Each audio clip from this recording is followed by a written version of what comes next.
예, 안녕하십니까. 경기도 평생교육진흥원 평생교육본부장 강상재입니다. 예, 오늘 저희 평생교육본부 본부 자문회의를 개최하는데요.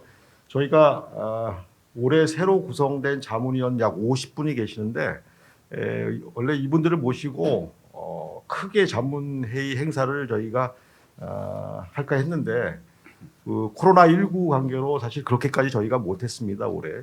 그래서 올해를 마치면서 마치 저희가 11월 9일 날도 행정감사를 받았는데요. 그때 1년 동안 저희가 사업을 해온 부분에 대해서 행정적인 감사를 받았다고 하면은 오늘은 우리 자문위원들을 또 모시고 우리 사업에 대한 이렇게 좋은 감사의 말씀을 좀 들어보고요.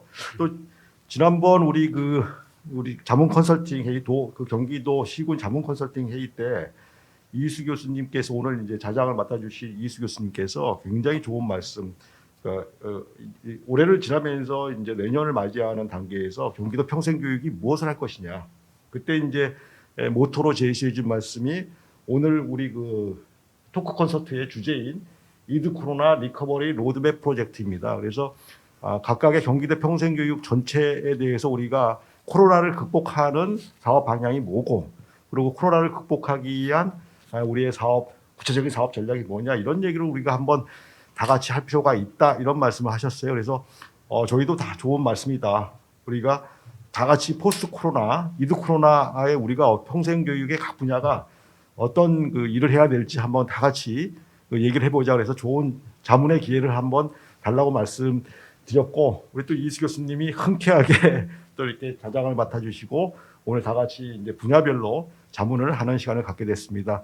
아무쪼록 우리 또 오늘 또 자문에 참가하는 직원들이 각 사업별로 아주 이제 조금 경험은 아주 풍부하지 않지만 아주 알차게 현장에서 사업을 아주 열심히 맹렬하게 또 이렇게 해나가는 직원들이 또 이렇게 참가해서 좋은 질문 토크 이렇게 형식으로 이렇게 대담을 해나갈 생각입니다. 그래서 서로 이제 이렇게 잘해서 좋은 자문 결과가 나오기 바랍니다. 그러면 저의 인사말은 여기서 하고요. 이제 1부, 2부, 3부가 있는데 이후에 진행 과정은 우리 오늘 자장을 맡아주실 중앙대학교 이수 교수님, 평생교육 한국 평생교육계의 언론시자 대표적인 학자이십니다. 그래서 평소에도 우리 경기도 평생교육진흥원 사업에서 좋은 얘기를 이렇게 해주고 계신데 오늘 또 자장을 맡아주셔서 1부, 2부, 3부 전체적으로 이렇게 이 자문 회의를 이끌어 주시기 기대 드립니다. 네, 고맙습니다. 오늘 본부장님께서 소개해 주셨듯이 자장이라는 이런 직함을 주셨는데 우리 평생교육계에서는 되게 퍼실리테이터 이렇게 말씀하신 것 같아요. 근데 편안하게 노자보고 한번 노자한테 좌장을 맡기면 어떻게 할까? 노자가 그런 말을 한 것 같아요. 최고의 리더는 어떤 사람입니까? 그랬더니 우리 구성원들 가운데 리더가 있었어?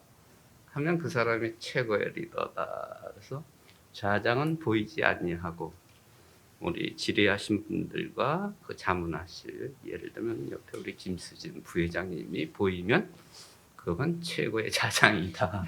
이런 식으로 한번 할까 합니다. 그리고 두 번째로는 제가 나이가 들다 보니까 트로트 그걸 코로나 시름을 일으켜 해준 게 트로트였던 것 같습니다. 그걸 봤더니 사회자 중에 한 분 이런 말을 하더라고요. 아니, 저 친구는 콘테스트가 아니라 콘서트를 하고 있네. 그런데 오늘 보니까 토크 콘서트. 그래서 오늘 모임은 콘테스트 경쟁이 아니라 서로 화합하고 대화하고 문제를 푸는 토크 콘서트가 되기를 기대하면서 시작하겠습니다. 오늘 토크 콘서트는 총 3부로 진행되며 먼저 1부에서는 경기도 지체장애인협회 안산지회 김수진 부회장님과 함께 평생교육 네트워크 구축과 장애인 평생교육에 관해 먼저 네트워크 구축에 관한 간략한 사업 설명과 질의 부탁드리겠습니다. 사업 개요 설명 및 질의를 우선 김다빈 주임님께서 개요 설명을 해주시는 거죠? 네, 안녕하십니까. 저는 경기도 평생교육진흥원의 김다빈 주임이라고 합니다. 네, 저희 경기도 평생교육진흥원은 경기도 31개 시군의 네트워크 형성과 구축에 지속적인 노력을 하고 있는데요. 또 관계자 역량 강화 연수나 정담회도 지속적으로 개최하고 있고, 또 시군 평생교육 현황 과제에 대해서 시군 집중 자문도 지원하고 있고요. 또 시군 추진 체계에 대해서 기초 자료 조사나 성과 공유도 이어가면서 저희가 광역으로서 시군과의 네트워크에 굉장히 집중을 하고 있습니다. 그런데 위드 코로나 시대에 저희가 이제 맞이를 하면서 온라인 방식의 네트워크가 이제는 단순히 오프라인을 대체하는 것이 아니라 오히려 대세가 될 수 있다는 그런 말도 많더라고요. 그래서 이런 온라인 대세 시대에 저희가 네트워크 관련해서 또 새로운 정의가 필요하지 않나 이런 생각이 드는데 어떻게 저희가 정의를 해볼 수 있을지 또 그 관련한 생각이 궁금합니다. 네트워크에 대한 정의를 이제 좀 많이 생각해 봤는데, 저희 이제 장애인 관련해서는 네트워크 자체가 아직은 미흡한 것 같아요. 저희도 이번에 많이 실시를 해봤지만 줌 교육으로. 그런데 줌 자체가 어렵다 보니까 우리가 아직은 그런 어떠한 네트워크에 대한 새로운 정의를 내리기에는 아직 미흡하다라는 생각이 들어서 이거를 어떻게 표현을 해드릴까라고 고민했는데 아직까지 답을 찾지 못했습니다. 그래서 좀 더 우리는 그런 어떤 취약계층이잖아요. 어떻게 보면. 그래서 도구조차도 저희는 지원을 받아야 되는 형태가 많아요. 이 줌교육을 실시하다 보면, 온라인 교육을 실시하다 보면 그런 어떤 도구가 필요하잖아요. 그런데 현실적으로 우리 장애인분들은 도구도 구입하기가 어렵고요. 2G를 쓰고 있는 분들이 많이 있기 때문에.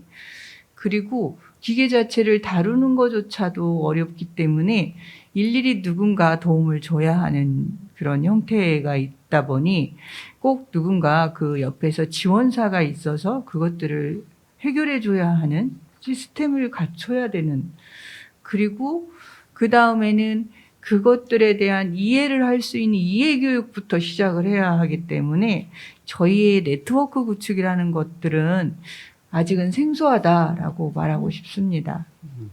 네.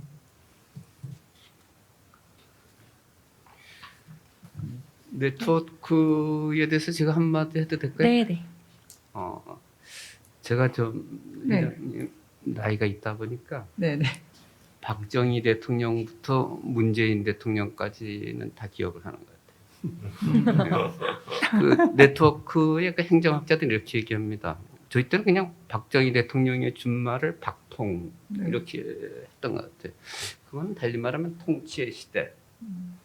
행정 방식이 일기는 하이라키, 위계, 공무원 위계 사회잖아요. 국장, 과장, 회장, 위계의 시대. 두 번째는 우리 대학 옆에 김영삼 대통령, 문민 대통령 딱 들어오니까 그때가 아마 5.31 교육개혁 신자유주의, 또 행정학에선 공공행정, 공공관리해서 마켓, 시장, 행정이 시장이 들어와서 이제 2세대는 시장 중심 신자유주의 공공관리. 그랬더니 김대중 대통령이 들어오더니 들어보지도 못한 요즘 ESG의 마지막 G인 거버넌스. 근데 우리 김수진 회장님은, 부회장님은 이것을 협치라고 번역하지만 시민사에서 경영학과 교수들은 이걸 또 지배구조라고 번역을 해요. 근데 거버넌스는 우리 부회장님 번역이 맞듯이 협치입니다. 그 협치가 거버넌스를 뭘로 번역하느냐 하면 오늘 화두인 네트워크로 번역을 합니다. 그래서 이 네트워크가 뭐냐 했더니 어떤 공동의 목적 달성을 위해서 국가, 시민사회, 시장이 참여해서 공동으로 참여해서 기획해서 권한을 배분해서 전에는 권한을 국가만 갖고 있었잖아요. 그죠? 국가 시민사회 시장이 공동으로 권한을 배분해서 문제를 풀기 위해 의사결정하는 방식. 이거를 이렇게 바뀌었던. 그러니까 제 짧은 생애에서도 통치의 시대, 시장의 시대, 협치의 네트워크 시대로 왔기 때문에 이게 네트워크가 어느 날 갑자기 되는 게 아니다. 그리고 제일 중요한 게 제가 보기에는 우리 경기 포럼도 중요하지만은 토크 콘서트도 크지만은 세계 경제 포럼 내년 1월 20일경 주제가 이겁니다. 워킹 투게더 리커버리가 아니라 리스토어링 트러스트. 우리 함께 신뢰를 회복하자.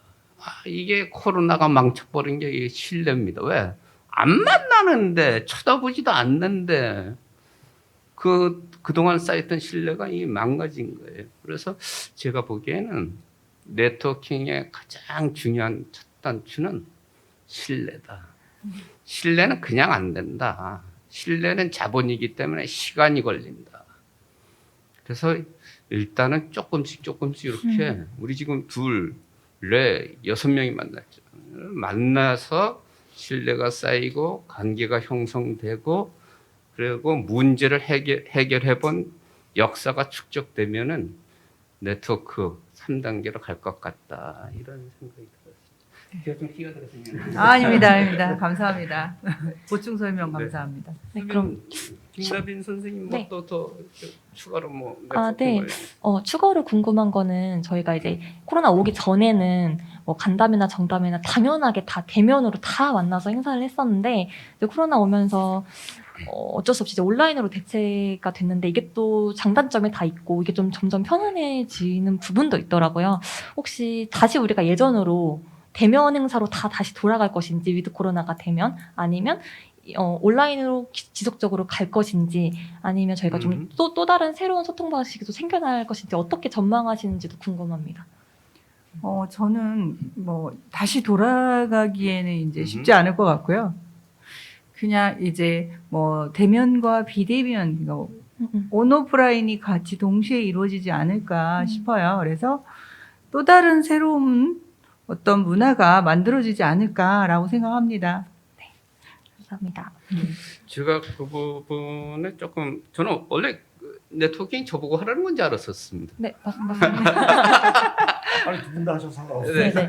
제가 주전공이 네트워킹입니다. 네, 예. 제가 사람 메이크업 프렌드를 되게 좋아하거든요. 네. 그 네트워킹의 그 유명한 프로사기 이런 말을 했습니다. 오늘날 사회는 뭘 아느냐가 아니라 누굴 아느냐가 중요하다. 그게 네트워킹이다. 그래서 네트워킹은 다른 게 아니고 관계 형성입니다. 관계 형성. 사람들 간의 관계 형성. 둘은 커플이라 그러죠. 네. 셋이 넘을 때 우리 때는 이제 네트워킹이 된다. 그래서 제가 이 질문 보고 놀랐어요. 정말로.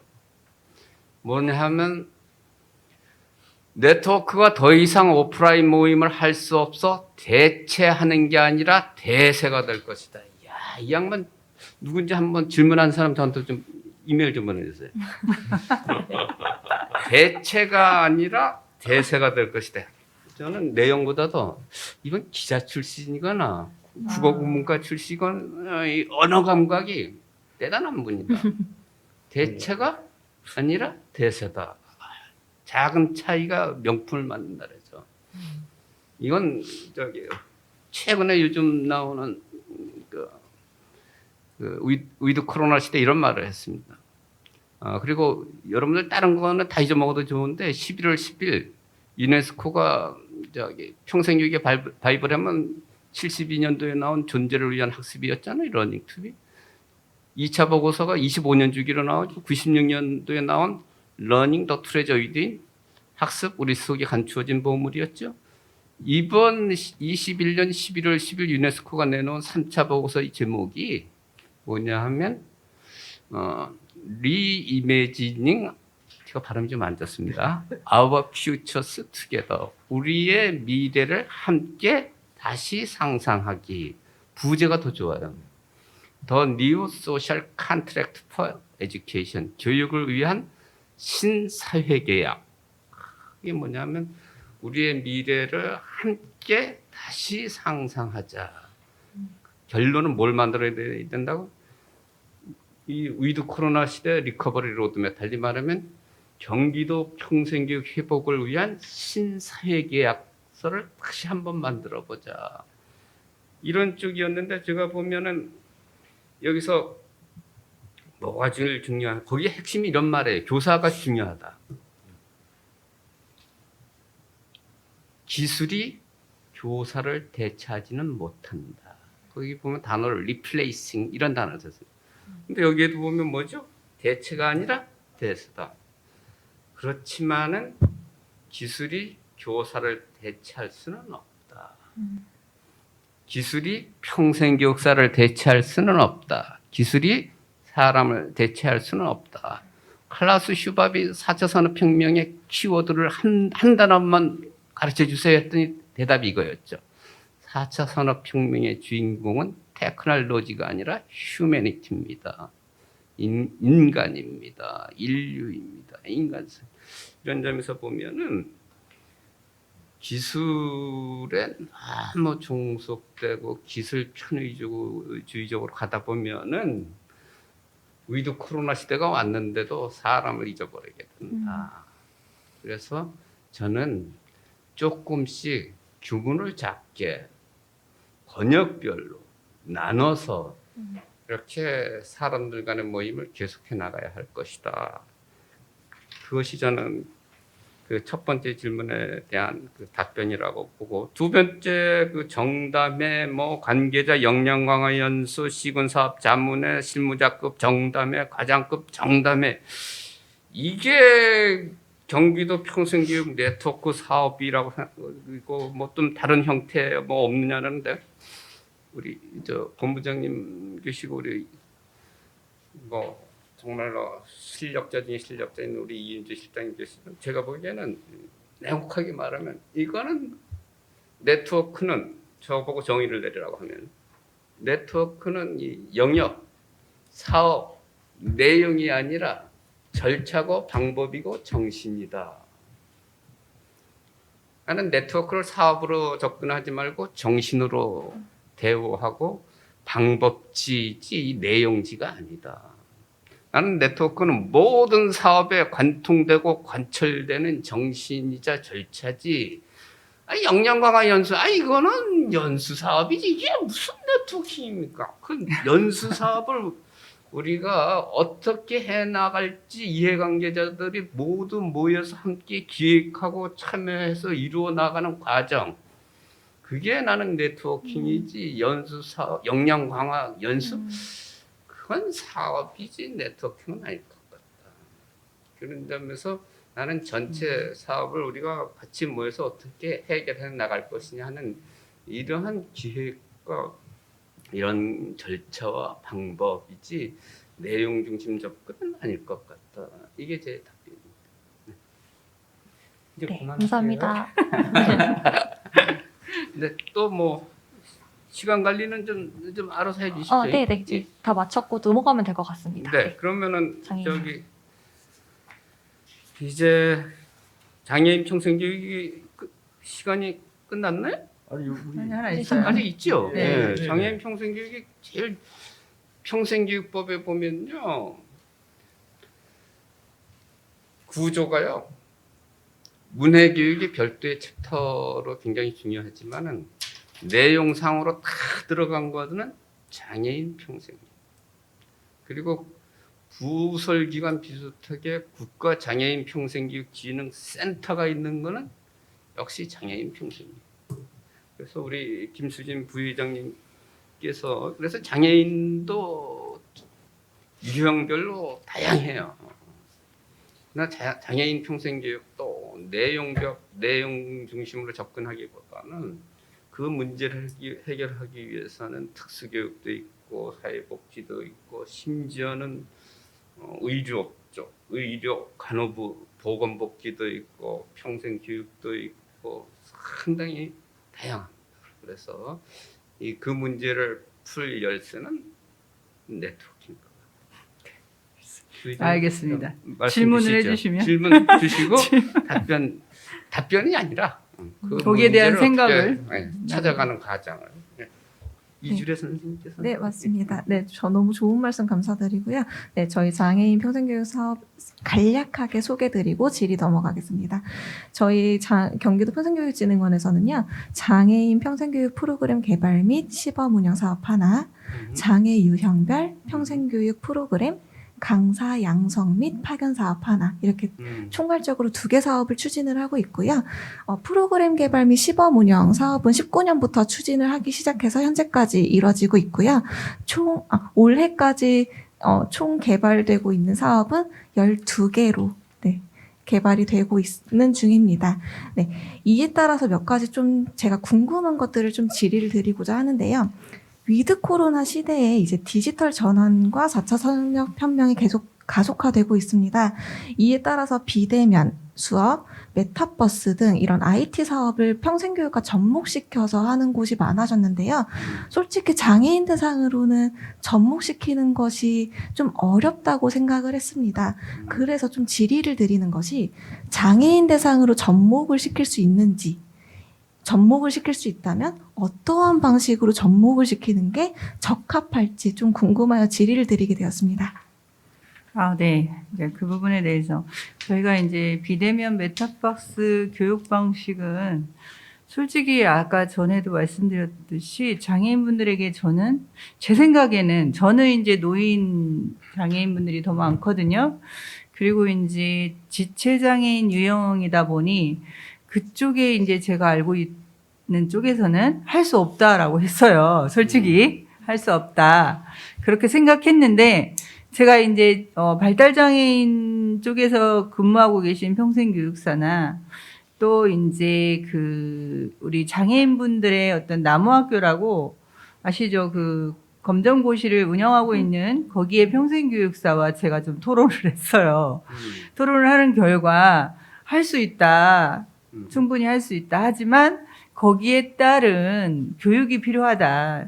뭐냐면 제가 앞에서도 말씀드렸지만 이분들이 어떤 디지털에 대한 그런 부분이 익숙하지 않아요. 그래서 그러다 보니 처음에 우리가 메타버스나 이런 디지털 문화에 대해서 교육이 점차적으로 이루어져야 되는데 비장애인 분들에 비해서 이해도가 많이 낮다 보니 이거를 초급, 중급, 고급 과정으로 나누어서 긴 시간에 걸쳐 이분들에게 설득을 하고 이해를 시키고 그 다음에 그 방식을 도입하면 가능할 것이다 라고 얘기를 하더라고요. 그래서 저도 정말 그건 공감한다라고 했습니다. 그리고 또 이제 또 정신장애인 분들이 있는 발달장애인 부분들, 지적, 그 다음에 자폐성, 그 다음에 정신장애인 분 같은 경우는 메타버스 자체가 이제 가상세계와 현실의 문제잖아요.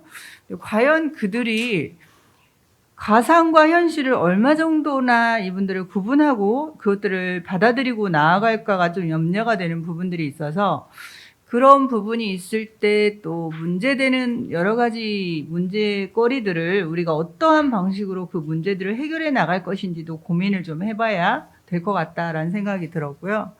또 노인분, 장애인분들 같은 경우는 거의 이제 핸드폰 자체가 2G를 사용하다 보니 우리가 자체적으로 되지를 않아요. 그러면 그것 문제는 또 어떻게 해결할 것인지 지금도 하지 않아서 우리가 그 화상으로 하는 교육은 자체적으로 이루어지지 않고 있습니다. 저희 같은 경우는 거의 면대면 교육이 아니면 저희는 다 반납하는 형태로 지금 사업을 코로나 시기에 그렇게 교육을 진행하다 보니 우리가 이제 메타버스 교육을 가능할까? 근데 그래서 저는 불가능할 수도 있고 가능할 수도 있는데 그거에 대한 교육을 시키기까지는 정말 많은 고민과 또 사업에 대한 생각들을 좀 가져서 그것들이 성공적으로 이루어지려면 긴 시간이 걸리겠지만 그래도 노력하면 그것도 가능할 것이다 라고 생각을 하게 되었습니다. 네, 답변 감사합니다. 고맙습니다. 저도 개인적으로는 양평에서 큰 처남이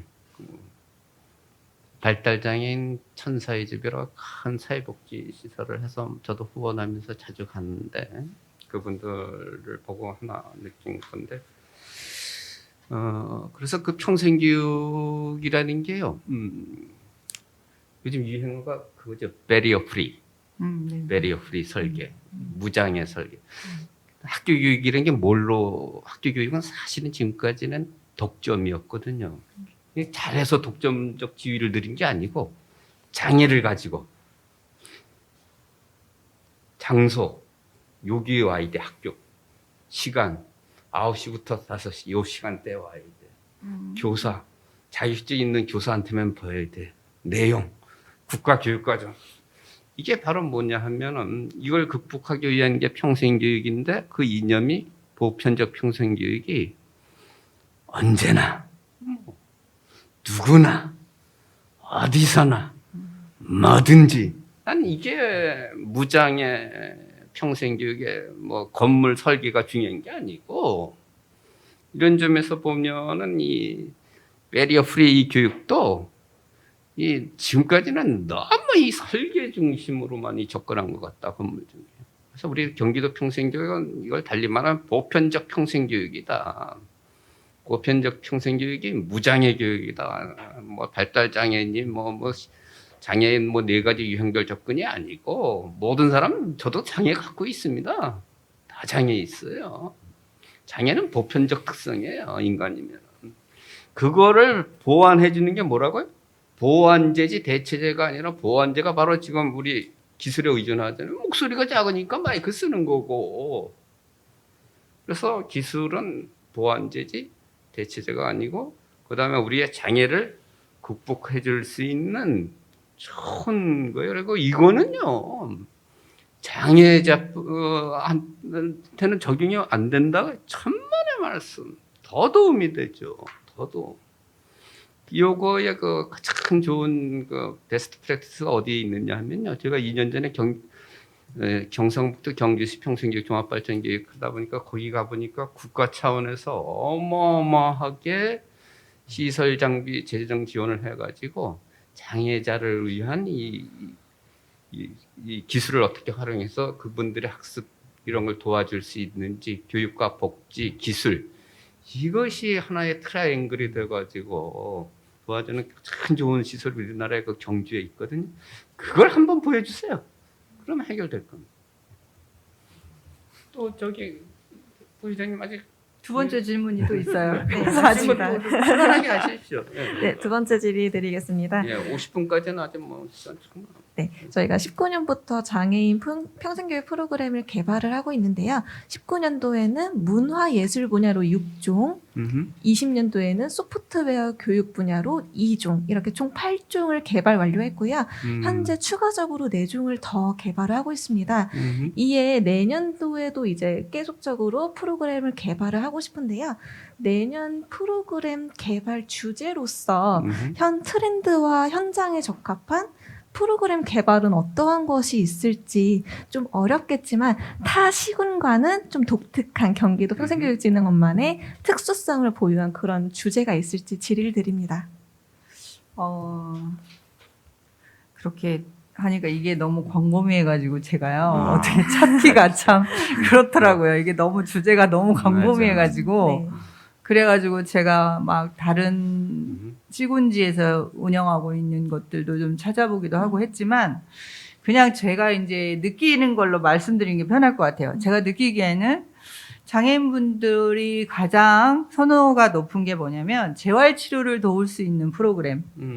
그러니까 뭐 요가라든지 뭐 어떤 라인 댄스나 이런 운동에 관련한 그러면서 비장애인들이 좋아하는 그런 프로그램을 우리 장애인분들이 유형별로 할 수 있거든요. 솔직히 말하면. 근데 유형별로 다 나눠져 있어서 어느 유형은 할 수 있지만 어느 유형은 할 수 없고 막 이런 것들이 있는데 그런 것들을 우리가 고려한다면 그런 어떤 재활을 목적으로 하는 그런 프로그램이 좀 개발되었으면 좋겠다라는 생각을 하고 우리가 조금 이제 심리적으로 많이 위축되어 있어요. 장애인분들이 아예 이제 집안에만 갇혀 있다 보니까 어떤 그런 심리적인 어떤 치료의 목적과 함께 또 자격증을 취득해서 어떤 동료 상담을 해줄 수 있는, 제가 이제 가장 중요시 여기는 게 뭐냐면, 제가 상담사지만 비장애인들을 상담하기에는 비장애인 분들이 아주 좋습니다. 그런데 우리 장애인 분들이 그 상담센터의 문턱을 넘기가 너무 어려워요. 솔직히 말씀드리면 그 문턱을 넘었다 하더라도 나를 공감해주는 그 능력이 얼마나 될까에 많은 부분에 의문점을 갖게 되거든요. 그래서 저희가 이제 평생교육 그 교육 방안으로 저희가 미술 치료하고 모래놀이를 저희가 해가지고요. 여성장애인 분들 그걸 교육을 시켜서 자격증을 땄어요. 그래서 봉사는 가요. 그런데 그 이후에 어떤 교육적인 지원이 없어요. 평생교육에서. 그러다 보니까 이분들이 슈퍼바이저를 만나서 슈퍼비전도 받아야 되고 계속적인 어떤 교육에 대한 필요성이 존재하고 있는데도 불구하고 그거에 대한 어떤 지원 체계가 되어 있지 않는 평생교육이다 보니 저희가 멈춰버리는 거예요. 왜냐하면 고가의 어떤 비용을 지불하고 대학 교수를 모셔와서 어떤 그런 부분들에 대해서 슈퍼바이저를 모셔와서 슈퍼비전을 받는 과정이 비용적으로 너무 크다 보니까 저희들이 그런 부분을 놓쳐버리더라고요. 그래서 저는 그런 어떤 부분들의 지원이 교육 사업이 좀 이뤘었으면 좋겠고요. 또 하나는 우리가 찾아가는, 요즘에는 이제 안전교육도 찾아가잖아요. 그래서 나오지 않는 장애인분들을 찾아가서 심리적으로 안정을 줄 수 있는 어떤 그런 프로그램들이 주어졌으면 좋겠다라고 생각이 돼요. 그래서 같은 장애인들이, 같은 유형의 장애인분들이 상담사 자격증을 따서 그분들이 정말 동료 상담가로서 활동을 할 수 있는 어떤 지원 체계가 만들어졌으면 좋겠다라고 생각을 하고요. 또한 이제 또 하나는 생활형 교육이라고 우리가 일상생활에서 벌어지고 있는 다양한 그 상점들 있잖아요. 상점들과 접목을 해서 우리 장애인분들을 교육할 수 있는 것들이 다양하게 많이 있더라고요. 지금 이제 발달장애인 그 부분에서 하고 있긴 한데, 뭐 카페라든지 아니면 화원이라든지 뭐 이런 다양한 가게와 연계를 지어서 그곳에서 장애인분들이 생활하는 그런 부분들을 교육받는 거예요. 그래서 내가 그러한 것들을 다시 창업할 수 있는 어떤 기회까지 그런 교육이 꾸준히 뭐 초급, 중급, 고급 이래서 생활을 할 수 있는 어떤 지원 체계까지 이루어지는 어떤 교육이 이루어진다면 좀 자리까지도 나아갈 수 있는, 그래서 구직이 이루어질 수 있는 어떤 평생교육이 이루어지지 않을까라고 생각하게 되었어요. 그래서 이런 어떤 우리가 정기적인 교육이 그냥 그 잠깐의 어떤 자격증 교육에 너무 위주로 맞춰져 있는 것 같아요. 평생교육이. 그래서 우리가 평생교육 하면 뭐라 하냐면 잠깐 이루어지는 수료교육, 자격교육, 비장애인들에게 역량 강화 정도의 어떤 교육이다라고 인식이 되어 있더라고요. 그래서 이런 부분들을 조금 깨주는 그런 경기도 어떤 평생교육진흥원이 되었으면 좋겠다라는 생각을 하게 됩니다. 그래서 장애인분들에게 어떠한 교육을 통해서 그들이 자리까지 갈 수 있도록 체계적으로 어떤 그러한 교육 시스템을 만들어준다면 충분히 평생교육을 통해서 물론 문해 그쪽에서 글도 배우고 또 나아가서 자기가 생활에 어떤 도움이 될 수 있는, 그리고 자립할 수 있는 것까지 크게 보면 될 수 있겠다라는 생각을 하게 되었습니다. 네, 답변 우리 감사합니다. 본부장님께서도 이와 관련해서 뭐 예.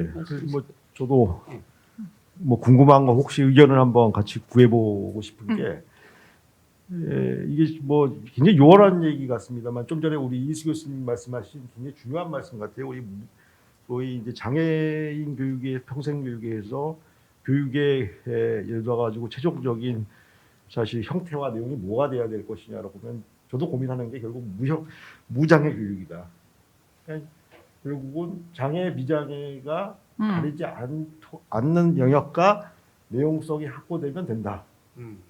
그리고 무슨 얘기냐면 좀 전에 이제 우리 이제 부회장님께서 말씀하신 것처럼 우리 비장애인이 하는 프로그램들을 똑같이 하는데 그거를 시간의 문제라던가 절차의 문제라던가 혹은 이제 퍼센테이지 문제로 네. 가는 거죠. 네. 그러면 결국은 이거를 평생교육에 제가 보기에는 음. 조금 이렇게 재어보면은 거꾸로 평생교육의 그 절차와 한계가 그 장애인을 끝으로 해가지고 쫙 이렇게 만약에 설계가 된다면 사실 그때는 이제 그 평생교육 내에서 장애 비장애가 구별될 필요가 없죠. 그러니까 예를 들어서 간단한 게 평생교육 시설에 관해서 그렇게 생각을 해요. 그러니까 지금은 비장애인이 시설에 접근하기 굉장히 어렵습니다.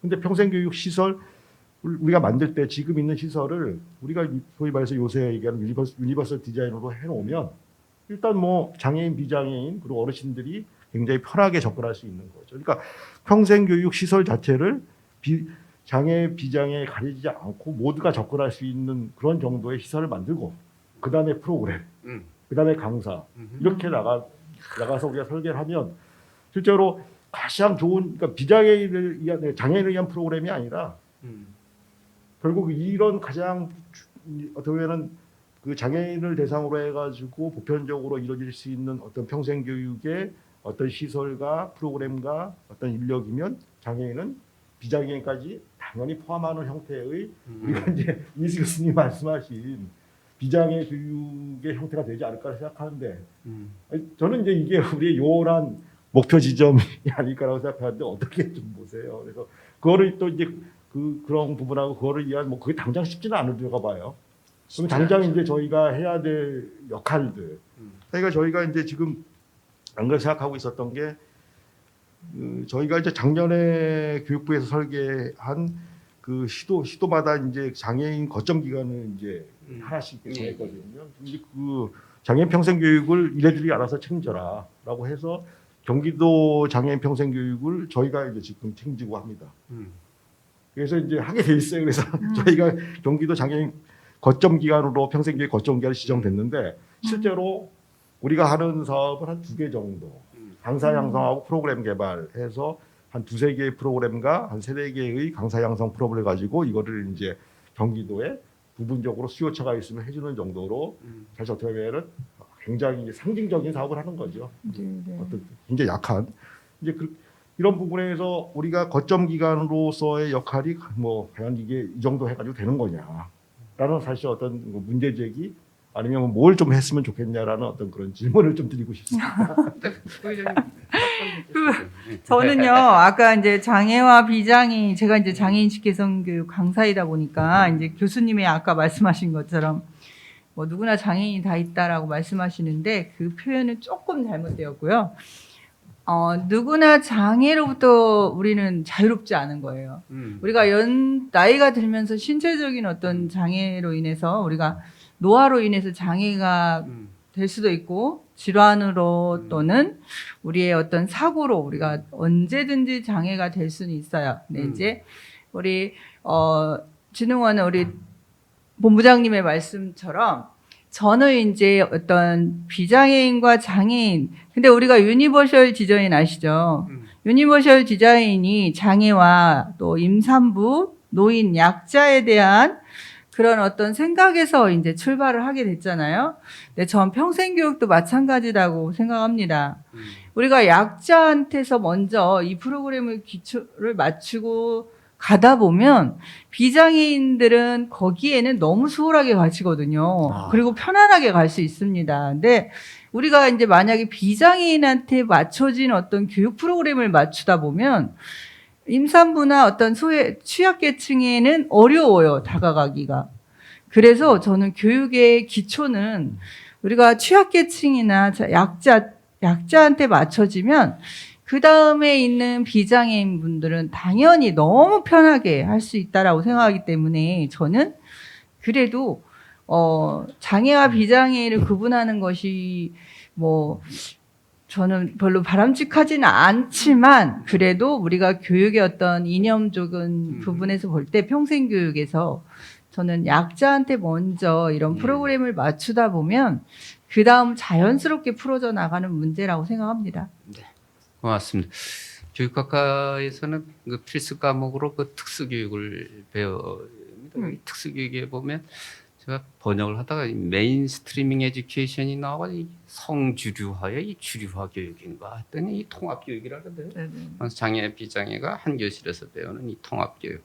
그게 영어에서 말하는 메인 스트리밍. 아 이게 주류구나. 그래서 장기적으로 볼 때는 통합 교육이 평생 교육에서도 주류화가 되지 않을까 이런 생각하고 두 번째는 그 우리 이주래 주임님 말씀을 제가 보기에는 마포에 있는 한국문화예술교육진흥원 또 국립특수교육원의 국가장애인 평생교육진흥센터 또 이 경기도 평생교육진흥원 이런 세 기관과 그 관련 단체들이 이런 거야말로 네트워킹을 통해서 이 동일 유형의 각자 이 연도별 연례 개발 사업을 하지 말고 공동 출자해서 그리고 이런 프로그램은요 비장애인 프로그램 개발하고 달라요. 굉장한 전문성과 많은 시간이 요구돼요. 그래서 프로그램 개수가 중요한 게 아니고 워킹되느냐, 작동되느냐, 효과를 발휘하느냐. 그래서 좀 제대로 만드는 게 나는 중요할 것 같다. 이런 생각이 좀 들었습니다. 그러면 우리 이주래 주임님 뭐 질의와 답변과 뭐 이런 거 한번 선생님께서 클로징 멘트 한번 해보시죠. 일단 저희 자문위원분들이 다 너무 훌륭한 답변을 주셔가지고 계속 메모를 하면서 들었습니다. 네, 이렇게 말씀 주신 것, 네, 저희도 계속 의견 수렴해가지고 내년 사업 추진 시에 좀 반영할 수 있도록 더 노력하겠습니다. 네, 소중한 답변 감사합니다. 네, 우리 이윤조 실장님. 네, 저희 평생교육팀장 이윤조입니다.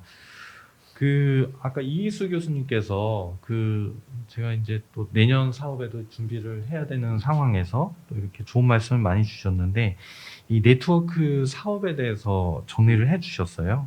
그래서 제가 또 감명 깊게 잘 들었던 내용이 네트워크 자체는 사업이 아니다라고 말씀을 주셨고 그거는 모든 사업에 있어서의 어떤 절차라든지 방법이라든지 또 정신이다.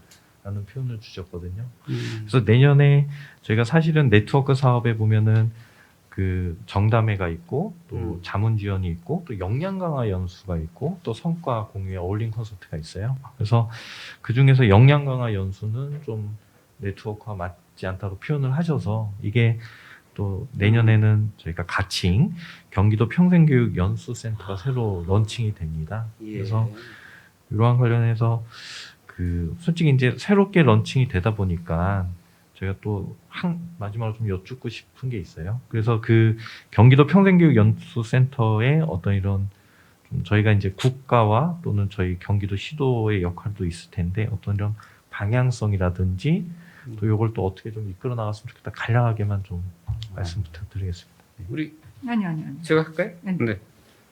정말 아까 또 그 역량 강화 연수 그 연수를 한번 그 사업 기획을 네트워킹 전략으로 기획해 보는 게 어떨까?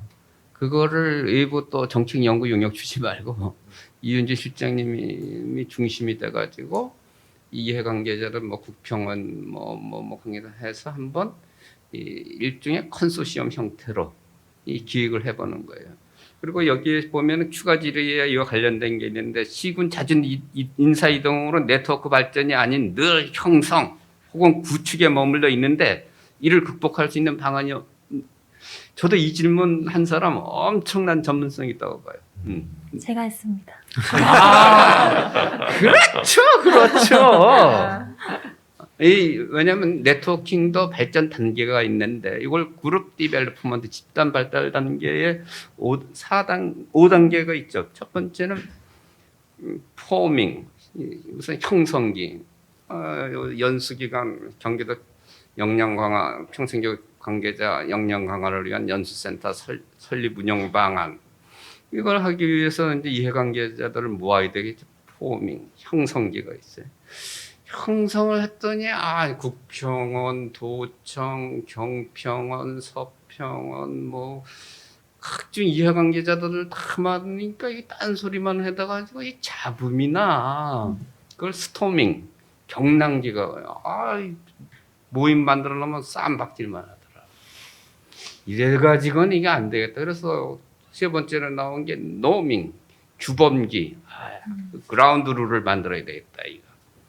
그래도 뭐 규범이 계약서를 하던 규범기 그래서 규범을 그랬더니 이제 일이 되는 거예요. 퍼포밍, 수행기가 되는 거예요. 그래서 야 우리 이제 설립됐고 운영이 된다. 그래서 성과를 내요.